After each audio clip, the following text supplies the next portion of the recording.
بسم اللہ الرحمن الرحیم۔ السلام علیکم۔ On line watch dog official کے ساتھ حاضر ہوں۔ آپ دیکھ رہے ہیں انسائڈر، ہمارے ساتھ موجود ہیں محسن جمیل بیگ صاحب، editor in chief online news network اور ڈیلی جناب۔ محسن بیگ صاحب نے گزشتہ پروگرام میں ایک انکشاف کیا تھا۔ ایک تو انہوں نے یہ بات کہی تھی کہ حفیظ شیخ جو ہیں ان کے پیچھے اسٹیبلشمنٹ ہے، لیکن ساتھ ہی انہوں نے یہ لفظ کہا کہ اس کے باوجود جو یوسف رضا گیلانی ہیں وہ سرپرائز جو ہے وہ دے سکتے ہیں۔ اس سے پہلے بھی انہوں نے کہا تھا کہ یہ چیزیں جو ہیں وہ جو حالات ہیں، جو اکانومی کے حالات ہیں، جو چیزیں ہو رہی ہیں، اس میں یوسف رضا گیلانی کو زرداری نے ایسے ہی کھڑا نہیں کیا۔ تو محسن صاحب نے کہا کیا تھا گزشتہ پروگرام میں، پہلے وہ دیکھ اور سن لیتے ہیں، پھر بیگ صاحب سے گفتگو کا آغاز کرتے ہیں۔ یوسف رضا گیلانی صاحب، مجھے اب بھی شک ہے کہ شاید یوسف صاحب سرپرائز دیں ان کو، کیونکہ ان کی اور حفیظ شیخ صاحب کی پرسنالٹی اور کریڈینشلز میں بہت فرق ہے۔ وہ اس لیے ہے کہ اگر میں بھی پی ٹی آئی کا کینڈیڈیٹ ہوتا تو میں سوچتا کہ میں حفیظ شیخ صاحب کو کیوں ووٹ دوں۔ جی، آپ نے دیکھا بیگ صاحب، بہت شکریہ، آپ نے گزشتہ پروگرام میں الیکشن سے پہلے یہ انکشاف کر دیا تھا۔ کیا وجہ سمجھتے ہیں کہ جو آپ نے باتیں کی گزشتہ پروگرام میں، یہ تو ہو وہی ہو گیا، معجزہ ہی ہوا پھر؟ بہت شکریہ صدیق صاحب، معجزہ نہیں ہے، چیزیں نظر آ رہی تھیں، ایسا ہی ہونا تھا، اور زور بہت لگایا گیا کہ گیلانی صاحب کو نہ جیتنے دیا جائے۔ خان صاحب نے 3 دن ڈیرے بھی لگائے ان لوگوں کی منتیں جن کو یہ ہاتھ ملانا پسند نہیں کرتے تھے، اور کچھ لوگوں کو انہوں نے یہ بھی کہا تھا کہ میں آپ کی شکل نہیں دیکھنا چاہتا، پھر مجبوراً دیکھنی پڑی، عزت بھی دینی پڑی، لیکن کام نہیں آئی، کیونکہ جب آپ کا رویہ اس قسم کا ہوگا تو لوگ جو 1,00,000 2 لاکھ ووٹ لے کے پارلیمنٹ میں آتا ہے وہ اتنا گرا ہوا نہیں ہوتا کہ آپ اس کو اس طریقے سے ٹریٹ کریں۔ اس کی کا رزلٹ تھا، کچھ تکبر بھی تھا، کچھ اللہ کو تکبر پسند بھی نہیں ہے۔ تو میں سمجھتا ہوں کہ ان کو سیاست جو ہے، یہ جس طریقے سے کل انہوں نے سپیچ کی، وہی پرانا طرز عمل، وہی پرانی گفتگو، وہی ریپیٹیشن، اور ہائی مورل گراؤنڈ کی بات بھی کی، حالانکہ ہائی مورل گراؤنڈ صرف لوگوں کے لیے نا، آپ کے لیے بھی ہے۔ اگر آپ نے کہا کہ یہ الیکشن کمیشن نے رول پلے نہیں کیا، میرے لوگ بک گئے، کہ آپ کے لوگ بگے ہیں تو آپ ثبوت لے کے جائیں۔ آپ ان ایم این ایز کو الزام دے رہے ہیں کہ یہ بک گئے ہیں، پھر انہی سے اعتماد کا ووٹ بھی لے رہے ہیں۔ تو مقصد یہ کہ کنٹراڈکشن پہ کنٹراڈکشن، آپ کو اگر سمجھ نہیں آ رہی تو کسی سے پوچھ لیں۔ یہ حکومت اور یہ سیاست اس طریقے سے نہیں ہوتی جس طریقے سے آپ کر رہے ہیں۔ اگر آپ کو ابھی بھی اندازہ نہیں ہے تو تھوڑے دن اور رک جائیں، آپ کو اور بھی بہت کچھ سرپرائزز ملیں گے۔ اچھا بیگ صاحب، ایک طرف تو ان کی جو خاتون امیدوار تھی وہ 174 ووٹ لے جاتی ہیں، حفیظ شیخ جو ہے 164 پہ رہتے ہیں، اور خان صاحب نے تقریر کی اس میں انہوں نے کہا جی یہ 16-17 لوگ جو ہے یہ بکے ہیں، لیکن ابھی انہیں 16-17 لوگوں کو بھی وہ اس میں شامل کر رہے ہیں کہ مجھے اعتماد کا ووٹ دیں۔ کیا اپوزیشن کا خوف تھا کہ اگر یہ حفیظ شیخ ہار گئے تو اپوزیشن ان کے خلاف عدم اعتماد کی تحریک لے آتی تھی، اس وجہ سے خود ہی پہلے جا رہے ہیں کہ میں اعتماد کا ووٹ لے لوں؟ بالکل ایسے ہی ہے جی، انہوں نے یہی سوچا ہوگا کہ بجائے اس کے کہ اپوزیشن جو ہے وہ vote of no confidence move کرے، ہم لوگ پہلے اعتماد کا ووٹ لے لیں، اور 6 مہینے تک پھر جو اپوزیشن ہے وہ یہ موو نہیں کر سکے گی ووٹ آف نو کانفیڈنس کا۔ صحیح، یہ ڈبل ایج ہے، اتنا انحصار ان کو نہیں کرنا چاہیے، خاص کر جو ہماری اسٹیبلشمنٹ کے لوگ ہیں۔ اب کل بھی جو میٹنگ ہوئی اس کا کوئی پریس ریلیز نہیں آیا، صرف یہ آیا کہ جی سیکیورٹی حالات۔ جی بالکل، کون سے سیکیورٹی حالات ہیں جی؟ وہ بھی انہوں نے کہا جی ذرائع سے چلائیں، اور مقصد یہ ہے کہ یہ سب کو نظر آ رہا ہے کہ آپ انہی کے سہارے یہ ووٹ آف کانفیڈنس بھی لینا چاہ رہے ہیں۔ یہ بیساکھیاں، یہ سارے، یہ لوگوں نے آپ کو اس لیے ووٹ نہیں دیے تھے کہ آپ سارا انحصار ان پہ کریں۔ آپ نے حکومت کرنی ہے، آپ نے سیاست کرنی ہے، اپنے بل بوتے پہ کریں، پھر آپ کو اندازہ ہوگا کہ آپ نے کہا یہ چور اکٹھے ہو گئے، بھائی وہ چور ہیں، ان کو ووٹ پاکستانیوں نے دیے، اور یوسف رضا گیلانی کو ووٹ آپ کے لوگوں نے دیے، اور میں حلفاً کہتا ہوں اس میں کوئی پیسہ نہیں چلا صدیق صاحب، یہ سب پروپیگنڈا ہے اور سب جھوٹ ہے۔ یہ آپ 1 کروڑ 60 کروڑ کا فگر آ رہا ہے بیگ صاحب، میں کہتا ہوں وہ کیا میں اس پہ کہوں۔ اور بھائی اگر 1 کروڑ 60، مطلب آپ پیسے گننے پہ تھے، آپ دینے والوں میں تھے، اگر آپ کے پاس اتنی کریکٹ اماؤنٹ ہے تو الیکشن کمیشن میں جائیں، آپ ان کو الیکشن کمیشن کو انڈر پریشر کر رہے ہیں۔ پرائم منسٹر کو یہ زیب دیتا ہے کہ وہ الیکشن کمیشن کے اوپر تنقید کرے اور سارا الزام ان پہ دے دے۔ اگر آپ کی خاتون جیتی ہے جس کو 174 ووٹ پڑے ہیں، وہ تو آپ نے ٹھیک قبول ہے کر لیا. جی. اگر آپ حفیظ شیخ صاحب ہارتے, حفیظ شیخ صاحب نے ہارنا تھا اس صورت میں, کیونکہ جو کینڈیڈیٹ عمران خان صاحب صدیق صاحب کھڑے کر رہے ہیں وہ کنٹروورشل ہیں. صحیح. حفیظ شیخ صاحب کا اس ملک میں کوئی سٹیک نہیں ہے. یہ آئی ایم ایف کے نمائندے تھے, آئی ایم ایف کے نمائندے کی پٹائی کی گئی. یہ جتنی مہنگائی, بے روزگاری, جو اکانومی کا حال ہے, کس نے کیا؟ خان صاحب کو سمجھ نہیں آ رہی. اور دوسری بات دیکھیں, اتنا فلسفہ بیان کرتے ہیں, آپ کی میجورٹی ہے 26 سیٹس ان سینٹ, جی بالکل. آپ نے سنجرانی صاحب کو پھر نامینیٹ کر دیا. جی. اس کی وجہ بتا دینا قوم کو. 6 ووٹوں کا فرق ہے, 53 اپوزیشن ہے, 47 حکمران اتحاد ہے. اس کے باوجود سنجرانی کو کس مقصد کے لیے اگر ایک سوال خان صاحب سے پوچھا جائے کہ کس کی چوائس پہ آپ سنجرانی کو بنا رہے ہیں, وہ بتا دیں. اگر ہائی مارول گراؤنڈ کی بات کریں, جن کی چوائس پہلے تھی, ٹھیک ہے جی, جنہوں نے اس کو ووٹ آف کانفیڈنس لینے کے اوپر بھی بچا دیا سنجرانی صاحب کو. آپ نے اس کے اوپر لفظ نہیں بولا, کل تقریر میں آپ نے ڈسکا کے اوپر لفظ نہیں بولا. بھائی اس طرح مطلب 2 نمبری تو آپ کر رہے ہیں. آپ ہمیں اخلاقیات کا سبق سکھاتے ہیں, آپ کے اخلاقیات کہاں گئی وہ بتا دیں. اخلاقیات, ڈسکا کے اوپر آپ نے لفظ بولا, آپ کو یہ زیب دیتا تھا جو آپ نے 20 ریٹرننگ آفیسر اٹھا لیے. جی بھائی یہ سیاست ہے, یہ دھندا ہے, یہ گندا ہے, دھندا ہے, اس میں آپ بھی شامل ہیں. آپ لوگوں کو ہائی مارل گراؤنڈ اور اخلاقیات مت سکھائیں. اچھا بیگ صاحب, آپ کیا سمجھتے ہیں کہ آپ نے شروع میں ایک بات کہہ دی کہ اور بھی سرپرائز مل سکتے ہیں, ملیں گے, تو دیکھتے ہیں. اس مرتبہ کیا سمجھا جائے کہ صادق سنجرانی چیئرمین سینٹ نہیں بنے گا؟ میرے خیال میں نہیں بنے گا. دوسری سائڈ نے زور لگایا, جن کا وہ نمائندہ ہے, جن کے بل بوتے وہ پہلے آیا تھا. اور میں حیران ہوں خان صاحب پہ کہ آپ کی پارٹی میجارٹی میں, آپ کی پارٹی میں کوئی بندہ چیئرمین سینٹ کے لیے نہیں ہے. 12 بندوں والے کو آپ چیئرمین بنا رہے ہیں, 26 سیٹیں آپ کے اور ہائی مارل گراؤنڈ سب کو بتا رہے ہیں. آپ نے کل تقریر میں وہی باتیں کی ہیں جو آپ کنٹینر میں کرتے تھے, اور ابھی تک آپ نے سیکھا کچھ نہیں. 3 سال گزر گئے. آپ اپنے اداؤں پہ, اپنے فیلئر پہ غور کریں, دوسروں کو الزام مت دیں, کیونکہ یہ سب کو نظر آ رہا ہے جو آپ کر رہے ہیں یہ آپ کے آگے آئے گا. یہ مکافات عمل ہے, یہ تکبر کی سزا ہے.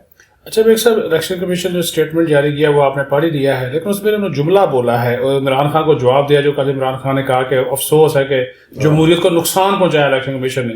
لیکن آج ان کا ایک جملہ ہے کہ ہم کسی کی خوشنودی کی خاطر آئین اور قانون کو نظر انداز کر سکتے ہیں اور نہ ہی ترمیم کر سکتے ہیں. پھر انہوں نے بولا کہ جو ہار گئے وہ نامنظور, جو جیت گئے وہ منظور. کیا یہ کھلا تضاد نہیں؟ یہ الفاظ استعمال, اس پہ کیا کمنٹ کریں گے؟ میں سمجھتا ہوں کہ پہلی بار history of Pakistan election commission نے ایز اے ادارہ کام کرنا شروع کیا ہے. آپ اس کو کریٹیسائز کر رہے ہیں. میں حیران ہوں کہ آپ نے اگر کہا کہ میں نے اتنی جد و جہد کی ہے تو آپ کو کم سے کم الیکشن کمیشن کا احترام کرنا چاہیے. آپ نے جو کچھ ڈسکا میں ہوا, آپ میں اتنی ضرورت ہی نہیں تھی کہ آپ اس کے اوپر انکوائری کرواتے, کچھ بولتے, کسی سے باز پرس کرتے. You are the prime minister of Pakistan. اب آپ سینٹ کا الیکشن ہارے ہیں تو آپ نے ایسی تنقید کی ہے کل ان کے اوپر, تو ان کا پریس ریلیز بنتا تھا. اور دوسری بات یہ ہے کہ جنہوں نے کہا یہ کرپشن نہیں روک, الیکشن کمیشن کا کام ہے کرپشن روکنا. بھائی من میں کھوٹ ہو, آپ کا بیہیویئر ایسا ہو تو لوگ حفیظ شیخ کو ووٹ کیوں دیں گے, جس نے سارا یہ اکانومی کو ڈبو کے رکھ دیا, مہنگائی اور آئی ایم ایف کا ایجنڈا امپلیمنٹ کیا. یہ شکست ہونی تھی. آپ کی خاتون کو ووٹ ملے وہ آپ کو قبول ہے. آپ نے انہی 74 ووٹس کے اوپر آپ کانفیڈنس ووٹ لینے جا رہے ہیں, اور آپ ایم این ایز کو, اپنے ایم این ایز کو کہہ رہے ہیں کہ انہوں نے یہ بک گئے. بھائی بک گئے ہیں تو آپ اس کا ثبوت دو, الیکشن کمیشن میں لے کے جاؤ. وہ ویڈیو لگائی ہوئی ہے, ویڈیو آپ کو پتا ویڈیو کس نے بنائی, اسٹرنگ آپریشن ہے. اس کو اگر اس کا کوئی مالک ہے ویڈیو کا تو جاؤ الیکشن کمیشن میں کہو کہ جی میں نے بنائی تھی, اس مقصد کے لیے بنائی تھی. صحیح. کوئی نہیں ہے تو کل بکے ہوئے لوگوں سے پھر لیں گے, اور کس سے لیں گے جی؟ انڈیا سے لیں گے. اس کو پھر کیا خان صاحب کو پھر اخلاقی جو آپ بات کر رہے ہیں کیا اہمیت ہوگی پھر؟ بھائی ہمیں تو اخلاقیات سے کہتے ہیں, خود اخلاقیات پہ عمل نہیں کرتے. میں حیران ہوں کہ اس شخص کو ہوا کیا ہے. یہ جس عمران خان کو ہم جانتے تھے صدیق صاحب, یہ تو وہ نہیں ہے. بالکل صحیح بات ہے. یہ وہ ہے ہی نہیں. یہ کہتا ہے مجھے اقتدار سے جانے سے فرق نہیں پڑے. بھائی بیٹھے کیوں؟ آپ سے نہیں چل رہا. آپ کی ڈیفیٹ پہ ڈیفیٹ ہو رہی ہے. پورے پاکستان میں 3 سال میں آپ کی کریڈیبلٹی, آپ کی پاپولیرٹی 0 پہ آ گئی. آپ کو اندازہ نہیں ہے کس وجہ سے آئی. یہ بات تو ہم نے بھی دیکھی ہے بیگ صاحب, جب حکمران اس قسم کی تقاریر کرنے لگ جائیں تو مطلب یہی سمجھا جاتا ہے کہ ان کا چل چلاؤ ہے. چل چلاؤ جی, فرسٹریشن ہے. آپ صرف اپنے کام پہ, گورننس پہ اور اپنی ان چیزوں پہ غور کریں گے تو آپ کو آنسرز مل جائیں گے کہ یہ وجہ کیا ہے. آپ سارے بائی الیکشن ہارے, آپ سینٹ ہارے, باقی صوبوں میں الیکشن آپ کو قبول ہے, صرف ایک سیٹ قبول نہیں ہے جو کہ آپ کے سامنے ہوئی. ٹھیک ہے نا جی. ابھی انہوں نے کہا یہ الیکشن کمیشن کا عملہ یہ بات الیکشن کمیشن نے کہی ہے. انہوں نے کہا جی تمام صوبوں کے رزلٹ قبول کر لیے گئے اور جس رزلٹ پر تبصرہ اور ناراضگی کا اظہار کیا گیا ہے الیکشن کمیشن اس کو مسترد کرتا ہے. بالکل میں سمجھتا ہوں اسٹرانگلی. اور ابھی یہ کہہ رہے تھے یہ پریس ریلیز ان کو جاری, تو وہ کیا کریں؟ الیکشن کمیشن آپ کو جواب کیسے دے؟ جی بالکل. پرائم منسٹر آف پاکستان اور اس کی پوری پارٹی اور پوری حکومت اس پہ تنقید کر رہی ہے, تو وہ کیا کریں؟ انہوں نے بہت اچھا کیا, ان کو بالکل ایسا ہی کرنا چاہیے اور ایسے ہی جواب دینا چاہیے اور اپنا فیئر پلے جو ہے اس کو جاری رکھیں. جو ہارتا ہے, میں حیران ہوں, یہ خود اس پروسیس سے گزرے ہیں خان صاحب, ہار کو برداشت کرنا سیکھیں. دوسری بات یہ ہے کہ بیگ صاحب کی خبر آپ نے بریک کی تھی آن لائن نیوز ایجنسی سے, جب راجہ صاحب سکندر سلطان راجہ صاحب کو چیف الیکشن کمشنر بنایا جا رہا تھا تو ان کا نام بھی تو پھر عمران خان نے دیا تھا اور ان کا آگے بھجوایا بھی تھا, خود اپوزیشن لیڈر سے مل کر لگایا, اور اب ان کو اتنے نامنظور ہو گئے. یہ راجہ صاحب بڑے جو ہے دبنگ آدمی ہیں بیسیکلی. انہوں نے نون لیگ کی حکومت میں بھی یہ سیکرٹری پیٹرولیم تھے, مجھے یاد ہے. صحیح. میں ان سے ملنے بھی گیا, انہوں نے اسپیشلی بلایا تھا. یہ اس وقت بھی کچھ کانٹریکٹس غلط ہو رہے تھے, یہ سٹینڈ دے گئے اور انہوں نے وہ سائن نہیں ہونے دیے کیونکہ وہ ملک اور عوام کے مفاد میں نہیں تھے وہ کانٹریکٹ. بیسیکلی اسٹینڈ اپ آدمی ہے, آپ اس کو کرٹیسزم میں لا کے نیچے نہیں یا دباؤ میں نہیں لا سکتے. اگر ایک شخص اچھا کام کر رہا ہے تو آپ اس کو اپریشیٹ کریں, نہ کہ اس کو کرٹیسائز کریں کیونکہ آپ الیکشن ہار گئے. تو یہ کام تو خان صاحب کو زیب نہیں دیتا کیونکہ وہ تقریر میں اتنی باتیں, ہائی مارل گراؤنڈ, اخلاقیات تباہ کر. آپ اپنے اوپر تو اخلاقیات اپلائی کریں نا جی, باقی قوم کو تو بعد میں دکھائیں. اچھا بیگ صاحب, جس گھر میں ہم بیٹھے ہیں اس کے سامنے مفاہمت کے بادشاہ کا گھر ہے آصف زرداری کا, اور کل بلاول بھٹو زرداری بھی اس وقت وہاں پہ موجود ہیں, آصف زرداری بھی. کل بلاول بھٹو نے ایک بات کی, انہوں نے کہا جی اب ہم پنجاب کا رخ کریں گے. کیا آپ سمجھتے ہیں کہ پنجاب میں بزدار تو پھر اگر چلا گیا تو پھر تو مطلب ہے کہ پھر سینٹر میں بھی ساری چیزیں آئیں گی؟ صدیق صاحب اگر میرے ٹی وی پروگرام اور پچھلے اپنے پروگرام نکالنے تو میں آپ کو بتا رہا تھا کہ گیلانی صاحب کی جیت کے بعد جو سب سے بڑا امپیکٹ آئے گا وہ پنجاب میں آئے گا. صحیح. پنجاب اس وقت نہ نون لیگ کے پاس ہے نہ پیپلز پارٹی کے پاس. ٹھیک ہے. اگر وہ کسی اور کو دے دیا جائے تو یہ دونوں پارٹیوں کو اعتراض نہیں ہے. فار اندر کس کو سب دے دیا جائے؟ اب سیدھی بات کہہ دیں. چودھریز ہیں بالکل ریڈی ہیں, وہ اگر اسٹیبلشمنٹ ان کو نہ روکے تو وہ میرے خیال میں 2 گھنٹے میں پنجاب میں چینج لا سکتے ہیں. اور ابھی میرا خیال میں چینج پنجاب میں آئے گا. اور جو ہمارے ادارے ہیں وہ بھی ذرا تنگ ہیں, وہ چاہتے ہیں کہ پنجاب میں چینج آئے اور ایک بہتر گورننس آئے. اور پی ٹی آئی کے خود لوگ بہت بہت تنگ ہیں. بزدار صاحب کا قصور نہیں ہے, بزدار صاحب پی ٹی آئی سے تھے ہی نہیں. پہلی بار زندگی میں ایم پی اے بنے اور پہلی بار چیف منسٹر بن گئے کسی کی خواہش پہ. سب کو پتا ہے کس کی خواہش پہ بنے اور کون پنجاب چلا رہا ہے. یہ اخلاقیات آپ ہمیں تو بتا رہے ہیں قوم کو, اپنی ذرا اخلاقیات دیکھ لیں. وہ خواتین جو مشہور ہیں پنجاب میں وہ کون ہیں آپ کو بھی پتا ہے, مجھے بھی پتا ہے. کتنے قصے کہانیاں چل رہی ہیں, اس پہ آپ دھیان نہیں دیتے. پھر کہتے ہیں جی آپ کرٹیسزم کرتے ہیں, آپ ہمارے خلاف بولتے ہیں. بھائی اپنے لوگوں کو الزام دینے سے پہلے ذرا اپنا آپ دیکھ لیجئے, پھر لوگوں کو تنقید کریں, پھر لوگوں سے نفرت کریں, پھر لوگوں کے خلاف بات کریں. ہم نے تو نون لیگ کے خلاف اتنا کرٹیسزم کیا, وہ اس لیے نہیں کیا تھا کہ کسی کی خواہش پہ پنجاب کسی کو دے دیں جہاں لوٹ مار مچی ہوئی ہے. آپ کو سب لوگوں نے بتایا, میرے پاس رپورٹ ہے کہ جی پنجاب میں کیا, آپ اس سے ٹس سے مس نہیں ہوئے. سب نے کہا کرپشن ہو رہی ہے, کون کر رہا ہے آپ کو بھی پتا ہے, لیکن آپ نے آنکھیں بند کی ہوئی ہیں. باقیوں کو کرپٹ, اپنے لوگوں کو کرپٹ. بات یہ ہے کہ جو کرپشن کر رہے ہیں آپ نے ان کا کیا کیا؟ صحیح. اچھا کل نواز شریف نے بھی بڑی کھل کے باتیں کی ہیں بیگ صاحب, آپ ان کی تقریر سنی ہوگی. ویسے تو ہمارے ٹی وی چینلز پہ تو پابندی, لیکن سوشل میڈیا پہ ہم نے دیکھا وہ بھی بہت کھل کھلا کے بول رہے ہیں. جس کا مطلب ہے کہ یہ خان صاحب کے لیے آنے والا وقت بڑا ٹف ہوگا. دیکھیں ایک الیکشن میں پی ڈی ایم اور ایک الیکشن نے زرداری صاحب اور ایک الیکشن نے میاں نواز شریف صاحب کی ٹون بدل دی ہے. صحیح. میں پچھلے 2 ہفتے سے کہہ رہا تھا کہ اس الیکشن نے اس سیاست کا رخ بدل دینا ہے اور وہ بدل گیا. ٹھیک. اور میں اتنا کانفیڈنٹ تھا کہ یہ الیکشن گیلانی صاحب جیتیں گے. آپ میرے سارے چینلز کے انٹرویوز دیکھ لیجئے, کیونکہ یہ نادان ہے, ان کو اندازہ نہیں ہے کہ پالیٹکس کس طریقے سے ہوتی ہے. یہ سرپرائز ان کو ملنا ہی ملنا تھا. ان کے سارے وزراء, ان کی آئی بی, ان کے اور ایجنسیز میں جو دوست تھے, وہ جی 180 ووٹ. بھائی کدھر 180 ووٹ؟ آپ کہتے ہیں جی سیکرٹ بیلٹنگ نہیں ہونی چاہیے. کیوں نہیں ہونی چاہیے؟ یہ قانون ہے, 73 کا آئین ہے. آپ نے کہا جی الیکشن کمیشن نے چینج نہیں کیا ٹیکنالوجی. بھائی جب شیڈیول جاری ہو جاتا ہے آپ اس میں چینج نہیں کر سکتے. دس از دی لا. آئین کا آرٹیکل 226 کلیئر ہے. اب وہ چلے وہ یہی تو رونا رو رہے ہیں پریس ریلیز میں. کہا جی جو آئین اور قانون کہتا ہے ہم نے تو وہی کیا ہے, وہی کرنا تھا, ترمیم کرنا کا ہمارا کام نہیں ہے اور ہو نہیں سکتا تھا. اور یہ اگر آپ نے ترمیم لانی ہے تو اپوزیشن سے بیٹھیں, جو اس کا طریقہ کار ہے کمیٹیز میں بیٹھیں, ان کی بھی پرپوزل لیں. آپ نے کہا جی فیٹف کا بل جب میں نے پاس کرانا تھا تو یہ ڈیمانڈ لے کے, پہلی بات تو آپ نے نیشنل ٹیلی ویژن پہ جھوٹ بولا, وہ فیٹف کے بل پہ ڈیمانڈ نہیں لائے تھے.